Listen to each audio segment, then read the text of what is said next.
Greetings, my fellow Americans. This is the Base Mind, Black American Spiritual Superstar. And I achieved this distinction by being a Black American descendant of slavery. Yes, I'm saying that this process that my people have gone through, the subjugation, enslavement, oppression, has created a spirituality in us that offers a light, a tremendous light for America to view, to guide by, and to find its way to the promised land. The promised land that our Creator put in all of us to envision. Today, we want to talk about American worker displacement. Yes, displacement. American workers have been and are being displaced at unbelievable numbers and to an unbelievable degree. Now, let's get a feel for this so-called economic system that we're talking about. Those of us who study history, we remember the medieval times with the serfs. And the one thing the serfs had was protection. The serfs all worked out on the same level, same status. If there was some type of threat, the serfs were able to go into the castle, behind the walls, and they were protected, provided for.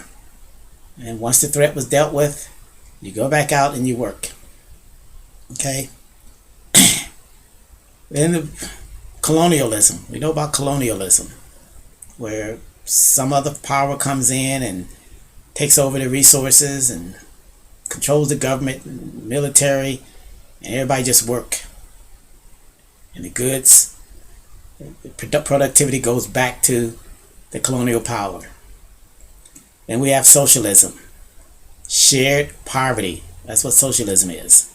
We're going to allow the rich and the wealthy and the powerful to do their thing, have what they have, but we're going to take enough from them to provide everyone else with food, shelter, clothing, basic health care, and it'll be all right. And of course, the top of the heap for all of those is communism.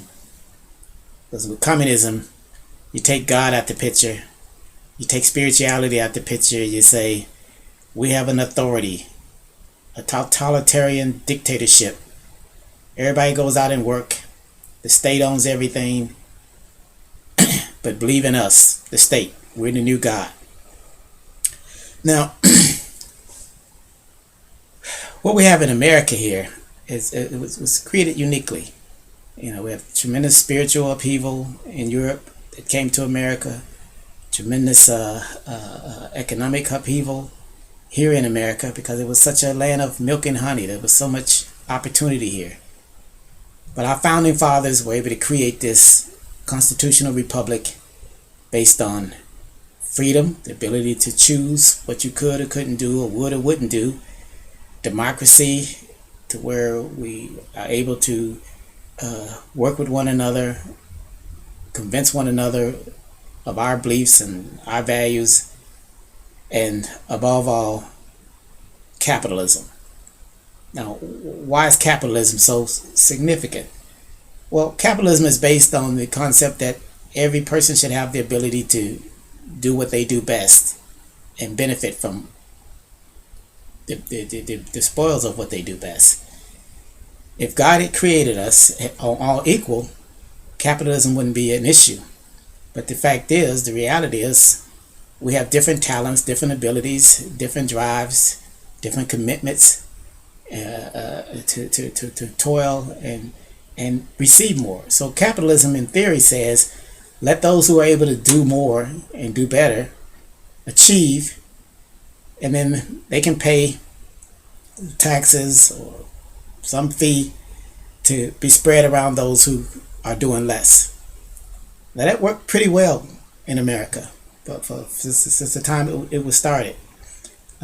We had these giants of industry, such as Henry Ford, and he realized we're going to get American workers, but we're going to put American workers in a position where they can buy cars.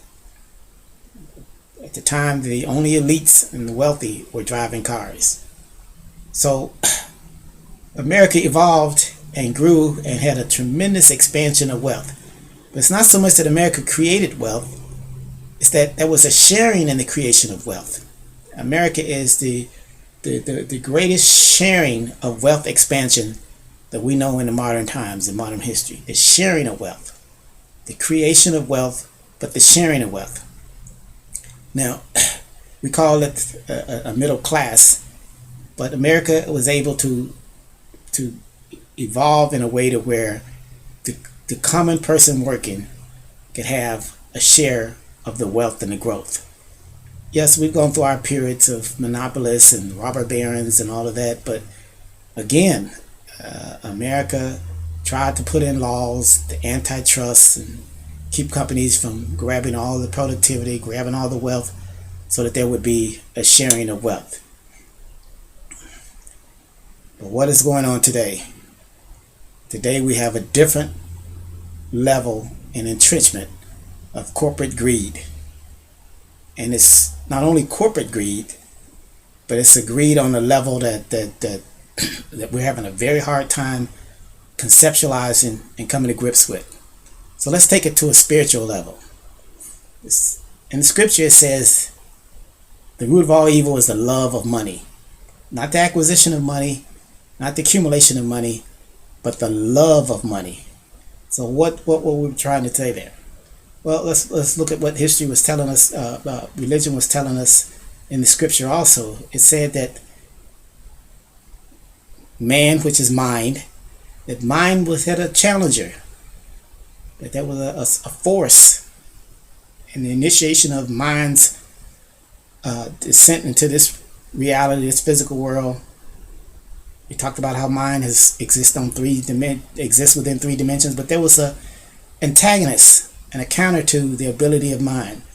And we know the Creator gave mind the ability to think and contemplate, rationalize, discover, and literally control any and all of creation that it can define. If we can define it, we can control it. We can put it to use.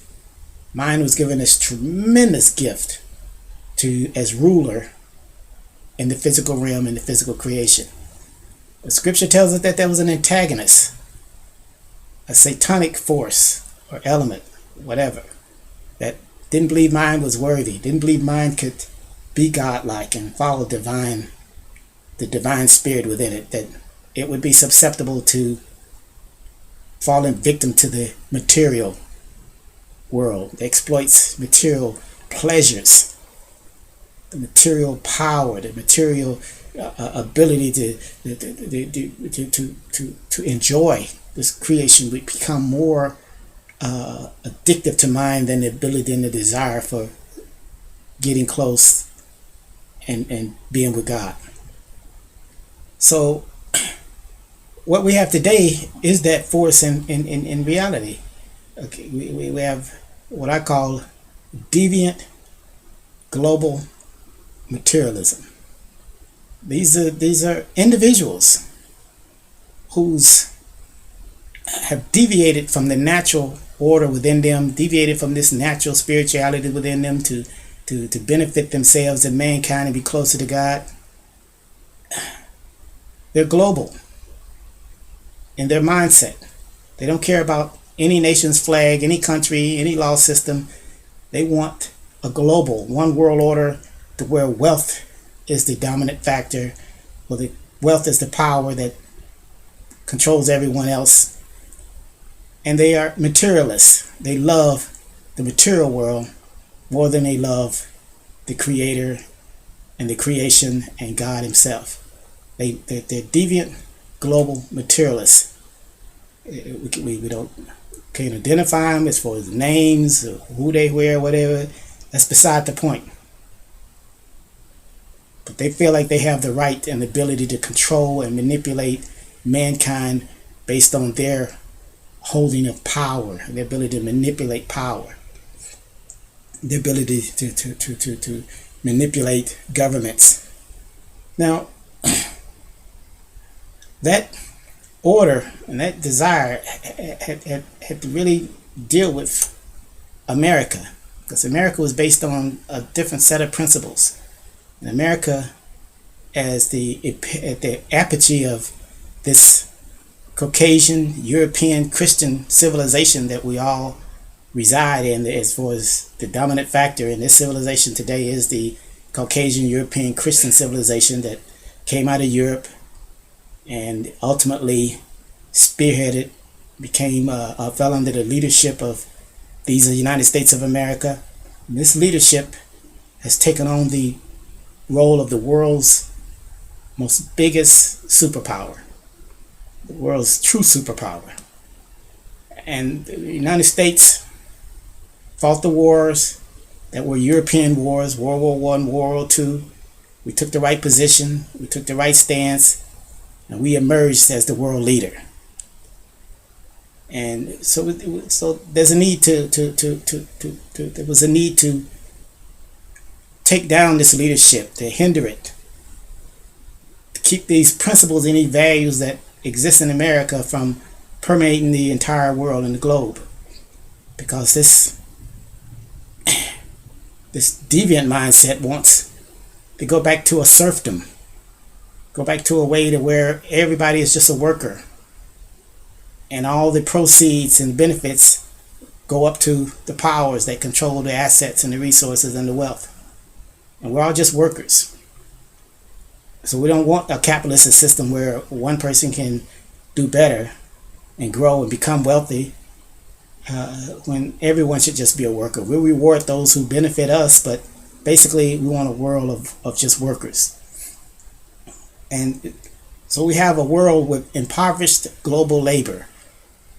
The reason that people want to come to America is because they can't have a decent living in their own country. Okay, it's amazing what they're working for. So we don't have the labor unions and the Fords and GMs where middle class, you work for the large companies and you did well and you could have a decent life. No, that's being retracted in America. Look at the large companies now. Amazon, largest global retailer. They have a large segment of people, $16 an hour, no holidays, paid benefits. It's amazing. Largest company in the world, but the workers are making what back in 1970, 75 would have been minimum wage. We found out that a few years ago, Walmart, the largest company in the world at the time, 35% of their workforce could qualify for food stamps. And of course, we have Uber, a new billion-dollar company that rose to its heights because it had a distinction of saying, we don't have employees. Nobody works for Uber. We're a company without employees. Just total corruption of what this country was built and based on, and this sharing, growth and sharing of wealth. And let's bring it on today. Thousands and thousands of foreign nationals are being imported into the United States, displacing American workers.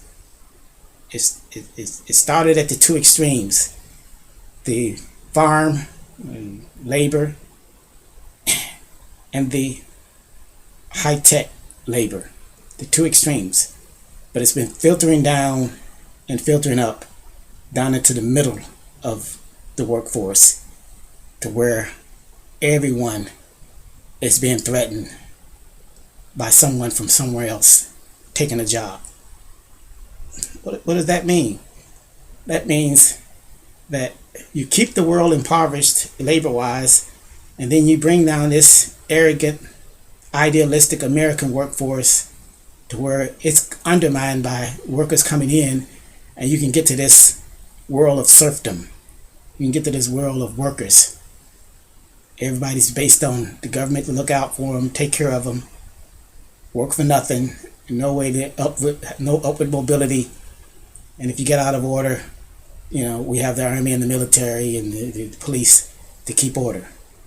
So this is what we have with this H-1B visa madness, which our president today has signed an executive order to try to peel back. Amazingly, this trend of 35 years is we finally have a president that's saying let's put Americans and American workers first, and we're going to pull back. The business world, the corporate world, the Chamber of Commerce have even taken him to court. They're saying no, businesses have a business model based on foreigners coming in. Really? You're an American company, has benefited from American taxes and this American structure, and now you're saying that you have a business model that eliminates American workers, and we're supposed to allow that and be supportive of that? Or the colleges, thousands of foreign students coming in. The president is considering a restriction on that. And man, the lobbyists went berserk. No, billions of dollars are at stake. You can't restrict education. Wait a minute.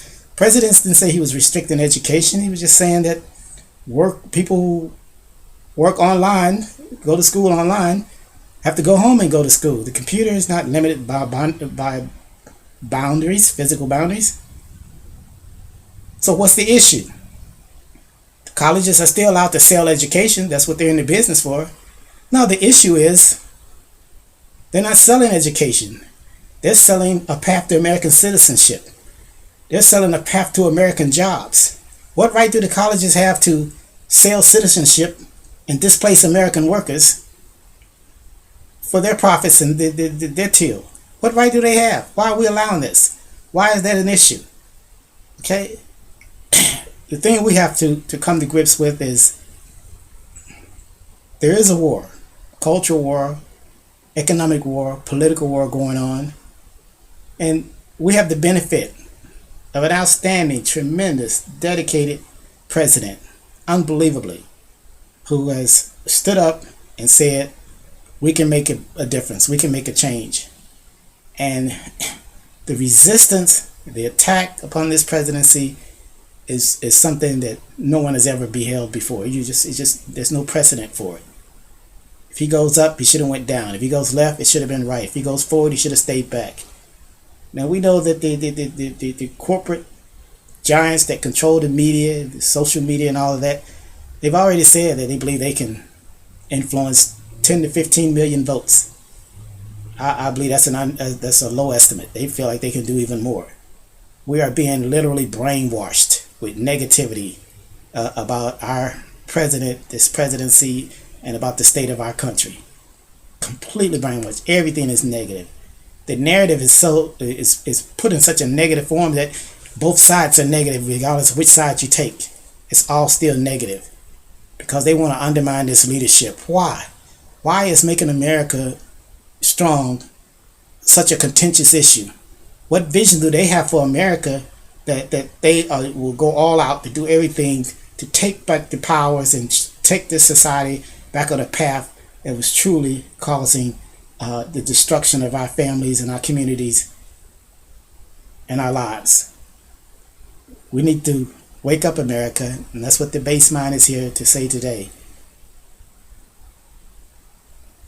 Help lift us up, and we can help lift you up. Because we have the spiritual strength to stand in this time of darkness. We've gone through 300 years of being dehumanized and oppressed and brutalized. And God has blessed us to not only come through it, but to come through it with a higher appreciation and desire and yearning for Him. So we're here, America. We have built this country together, and now we need each other. We need America to be strong, and non-black citizens of America need us to be strong and to take our position of leadership and strength. And we all need to take a position of supporting appropriate leadership in our government. Let me just say, there's a lot of apathy, a lot of disillusionment, but we're the ones that can take charge. We're the ones that can take control of this situation. We have the ability in 100 days or so to change the entire Congress, 1/6 of the Senate. and keep this strong leadership that we have in the executive branch. That's power. But are we going to be emotionally and mentally manipulated with all this chaos that's going on in front of us? Chaos in the television, on the television screen, this anarchy that's being presented to the country. Are we going to be seduced and not take advantage of this strong superstar leadership that we have in our president? Let's rise up, take charge, and do what we can to make sure America gets back on the course of greatness. If you can relate to what I'm saying, please go to my website, baseminds.com. Read my articles. And I'm a talented writer. That's really what I am at heart, a writer. And get a better understanding of what light I'm trying to shine on in America, what I'm trying to express. If you believe that Black Americans have a spiritual gift that can benefit this country in this time of darkness and this time of confusion, if you believe that America has a divine manifest destiny to be the world's leader, to show the world how to expand wealth and expand the sharing of wealth, and if you believe that those of us who seek and yearn for a closeness to the Creator can be inspired and given guidance and direction to make this world closer in His image, then go to my website, donate, sponsor, help me help us. Let's lift up this light, shine it in America, and find our way to the better future that we want for our children and our grandchildren. Thank you so very much for the audience. God bless you. God bless America. And God bless the believers. Thank you.